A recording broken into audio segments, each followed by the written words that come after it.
What's the buzz? This is Zeta Beetle, and welcome back to TGIF. In this episode, a new operation begins with the IO, along with a little bit of destruction of their satellite stations, but you know what?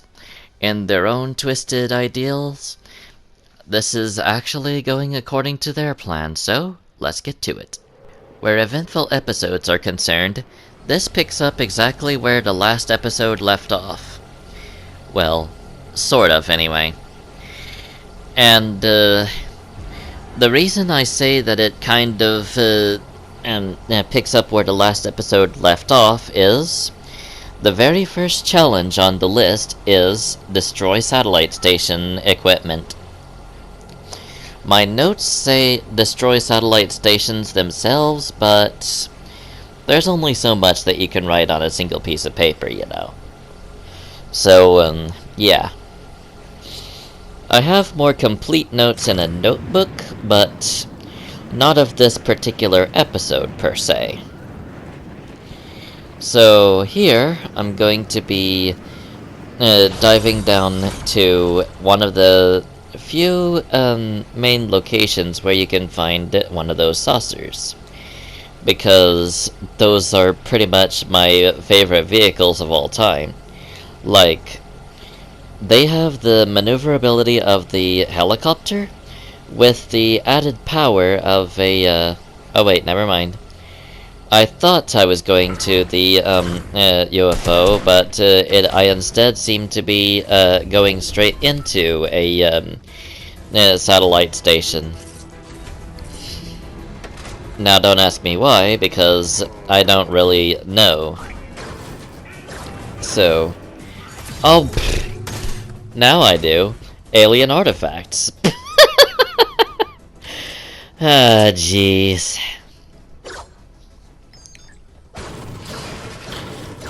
So, after I get the alien artifact in question, I start tearing into the equipment at the satellite station, and with how I'm just picking him off one right after the other, of course you should know that I completed the challenge very quickly. And this clip is about to end just as quickly, so moving on to the next. More outdated story elements incoming. This time, we are getting Sloane's orders from a payphone. That seems like a very, very, very weird way of doing things, but since the IO is really secretive, I guess it really, I guess it kind of makes sense. Sort of. Like, how would you know which payphone to really grab, so to speak, in this instance? Of course, I always get the right answer, but, you know. You know. We just had a major IO security breach. I need to investigate, but I can't let anyone know I'm aware of what happened. Find me a field team access card. Do whatever needs to be done. All of our lives depend on you finding that card. And there we go. This is perhaps the longest clip of the entire episode at a total length of 11 minutes and 20 seconds long. This is where the main bulk of the episode is. All the rest are 1 minute, 6 minutes, and 3 minutes in length. And that's not even counting seconds. The very last clip is, ironically, the shortest one in the entire episode at exactly 3 seconds. Yeah, sometimes the clips kind of glitch, and they kind of just... it's hard to explain, but it's really annoying. It's a super annoying situation to have to deal with. But that's neither here nor there. Let's just move on with the episode, shall we? So, essentially, what I'm doing in this particular clip is to place top 10. I don't know any other challenge as of yet, but it'll come over.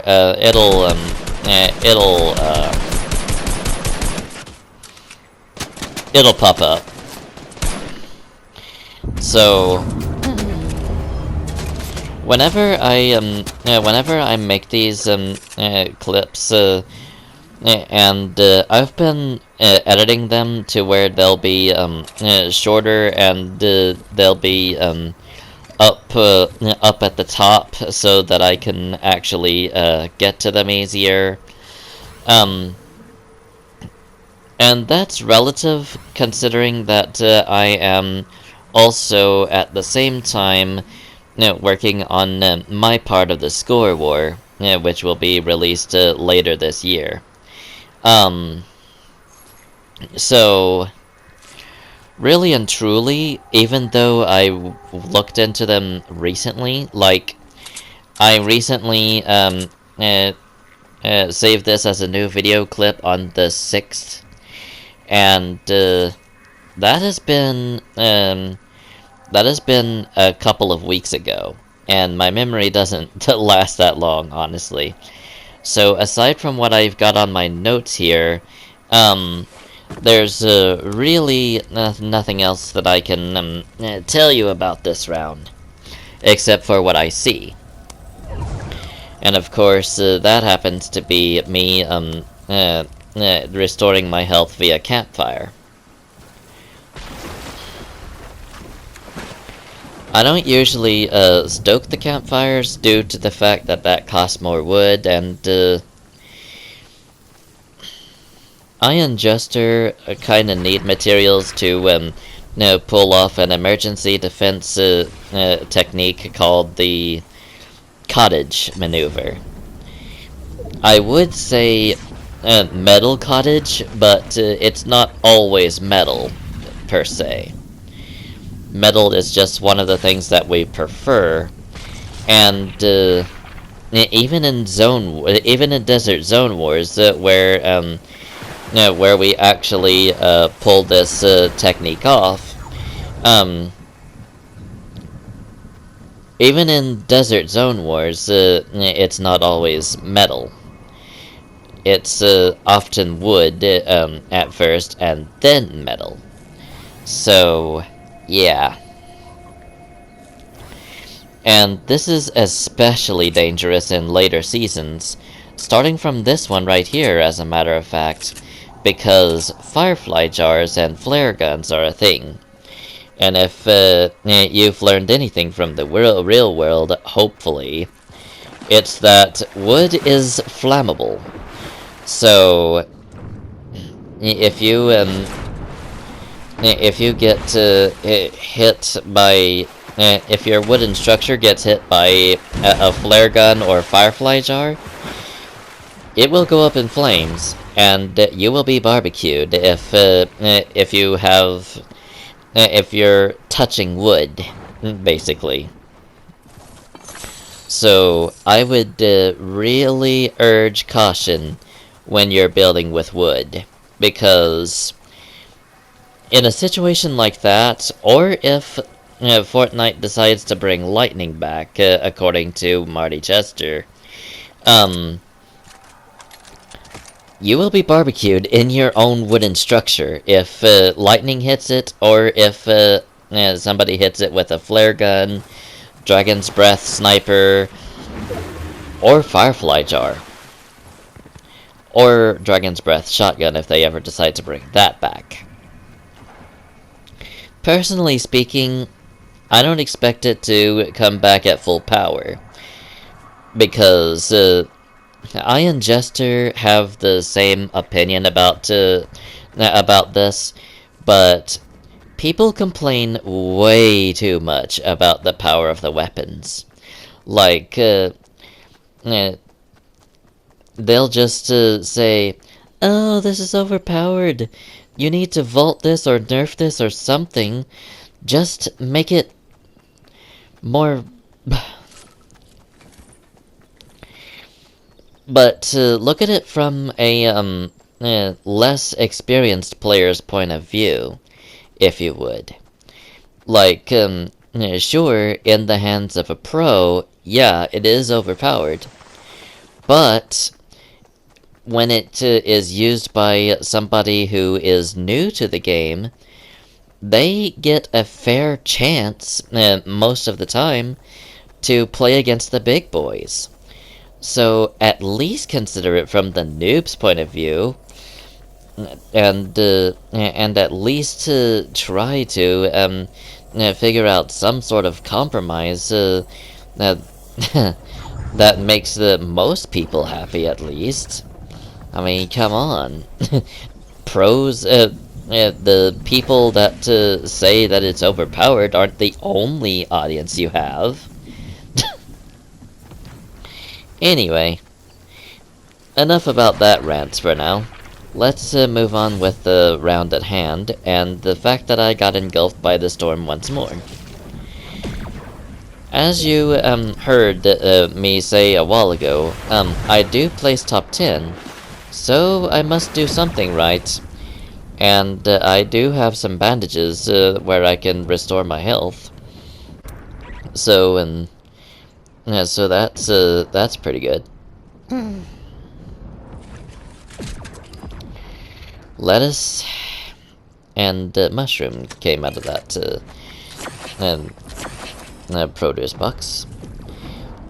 And I take the opportunity that I was just reminded of to heal up, basically. So, once I get my bandages, hopefully I'm smart enough to also grab the lettuce and eat it. But that's not always me. But to be honest, not to throw some shade at my clone, doppelganger, whatever you would want to call him, Jester has the same type of strategy going for him sometimes. Even if he's weakened, he doesn't always heal up like he should. And that's what gets both of us in trouble. So there's that. Anyway, let's okay,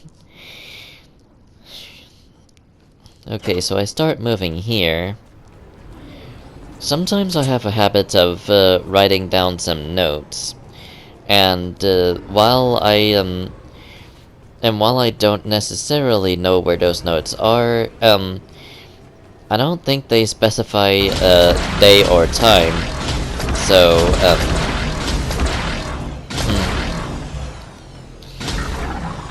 the way that keeps turning on and off, that kind of seems like a player is trying to do that to me. But I outrun them, and they don't really. They just give up and move on. Of course, if that was really a player, they would probably start shooting their energy cannon at me instead of giving up outright. So I don't know. Maybe it was a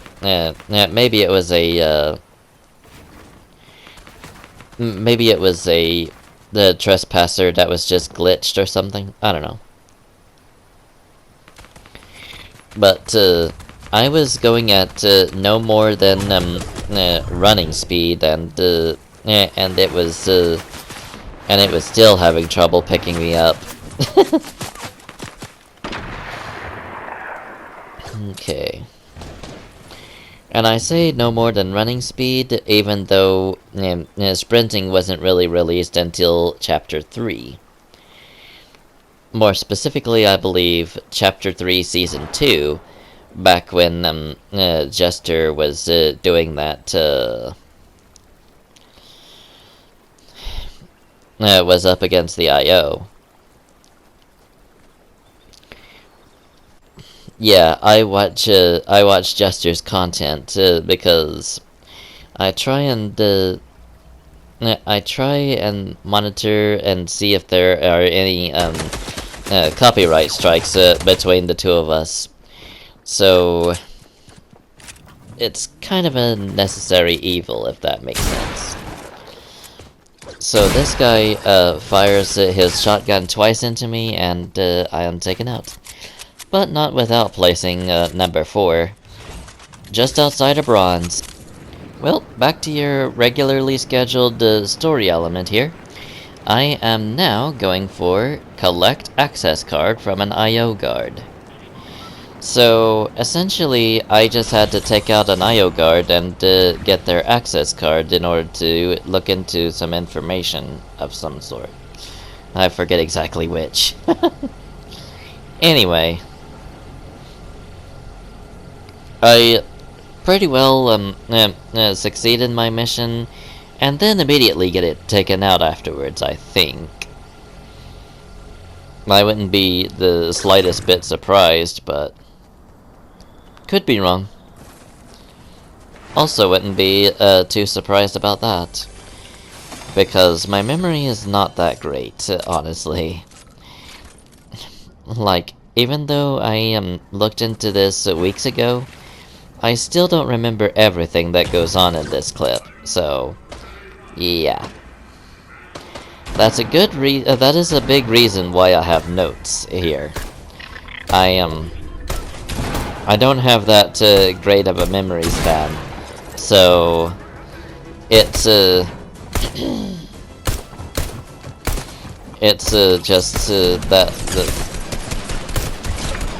Okay, so I get this guy taken out, and I finally find his access card. Then I move on to a place where I can safely hide. Normally, that's what I do. And then once I get there, I save the clip and move on to the next one.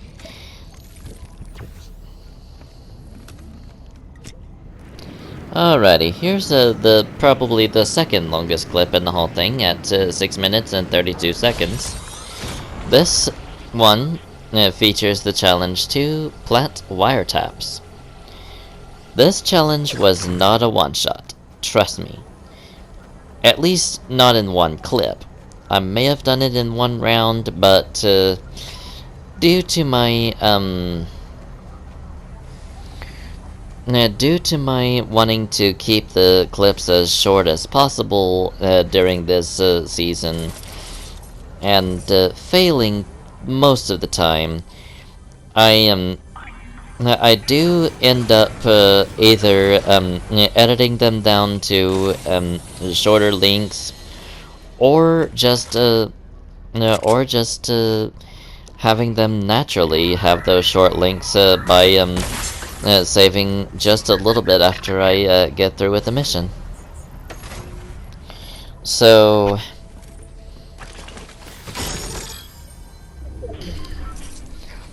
the main thing about the wiretaps mission is that they are always planted at an IO location, like at a satellite station or in Lazy Lake where Marigold is and all that sort of stuff.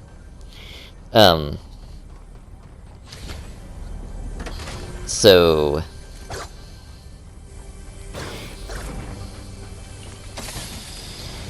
I searched that chest in the bathroom and look through my quest to see exactly where the wiretap locations are, because after a certain update they start marking them on your map. Which is a good deal more convenient than it used to be, because it used to be you had to look onto YouTube in order to get that same information. So seeing it here, it is a bit of a breath of fresh air. Now, where the alien artifacts are concerned, since they are hidden challenges, you don't quite get that with them, unless you're super close and they're marked on your minimap. That's the real only exception here. But aside from those, most missions are marked on your map exactly where they are. Or at least the general location where they are, anyway. Anyway, I'm blabbering on a little bit too much. Let's focus on the round at hand. I pass by remnants of Chapter 2, Season 6, according to Jester, and I go on through this bush over here, and... Okay, so the inflatable is actually kind of interesting. Now, I didn't learn everything in Chapter 2, Season 7, but apparently this thing is immune to fire. Yeah, let that sink in for a little bit. A balloon, which is melted by fire, is, in this game, immune to fire. How that works, I'll never know, but...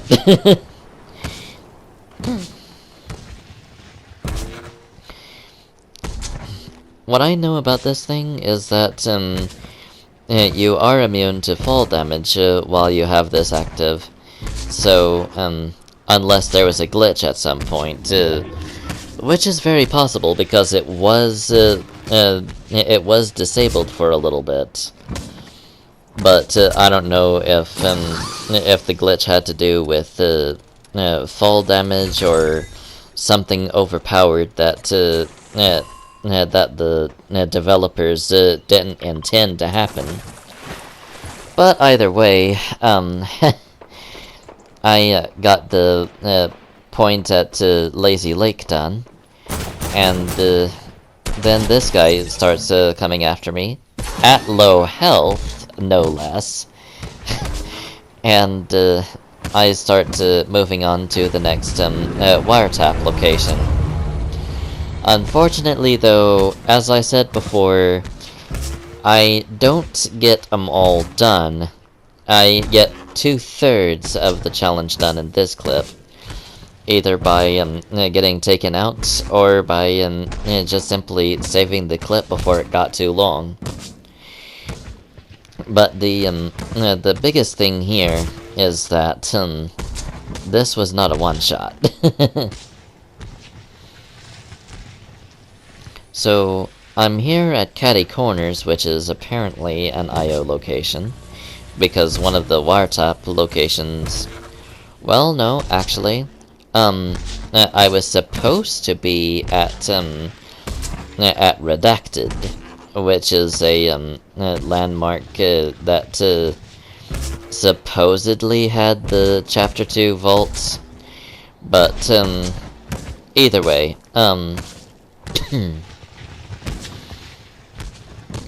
I search all through Catty Corner and try my darnest to find the to find the place where I needed to place the wiretap.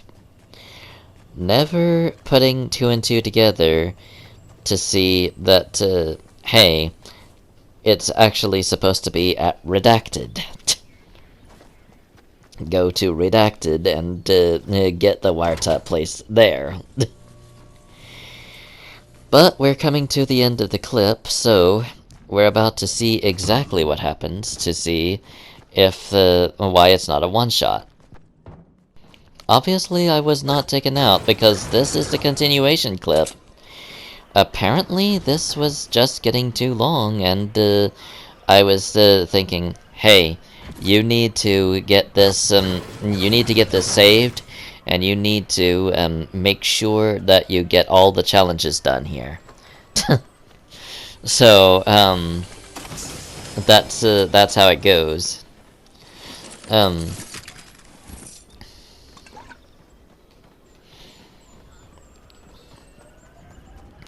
Many of these okay, so back then I think, don't quote me on this, but back then I think that the longest a clip could be due to my settings was about 15 minutes, and that was the default setting for the PlayStation. In recent days, however, due to the manhunt that I did with Jakeinator and yeah, I did a manhunt. I still haven't put it all together in order to show off on either YouTube or on the practice DVD. So yeah. um,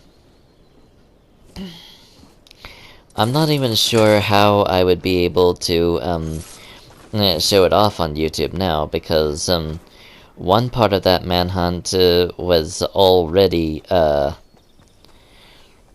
it was already put onto DVD and deleted off the system, mostly in a bid to clear off space to do more stuff.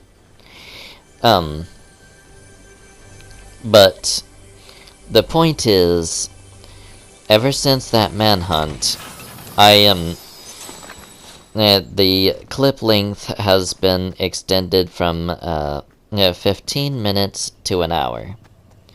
So that makes it a little bit more difficult to find exactly what I'm looking for at times. And sometimes there are clips where multiple rounds will be in the same clip, and they'll both be just as productive as the other.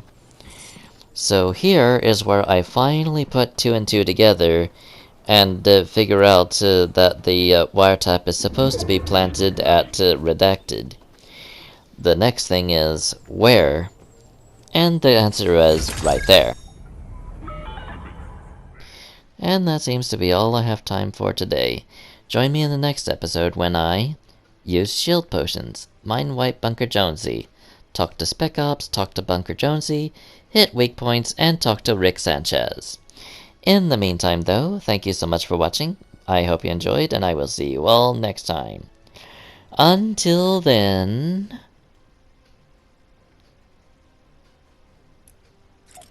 adios, amigos.